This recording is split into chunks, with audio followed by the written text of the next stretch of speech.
Soy valiente para afrontar lo peor con un gesto displicente. No me importa ya mi honor. Angelina o el honor d'un brigadier és l'obra de la qual Enrique Jardiel Poncela se sentia més orgullós. Va ser la que el va fer conegut a Hollywood i també la que creia que podria tornar-li a donar prestigi al cap dels anys. Així ho va dir en una entrevista poc abans de morir el 1952 i per això el director teatral Juan Carlos Pérez de la Fuente va voler-la portar a escena en un muntatge que ara arriba al Teatre Romea de Barcelona.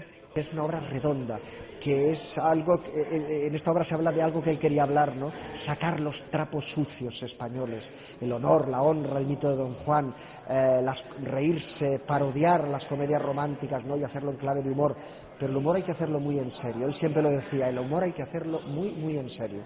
Txete Lera i Soledad Mallol protagonitzen l'obra i encapçalen un repartiment de 12 actors que representen un drama còmic ambientat a finals del segle XIX. Llavors, l'estat espanyol vivia un moment de crisi social i política que es podria comparar amb la situació actual. Pel seu director ens falta encara sentit de l'humor. Me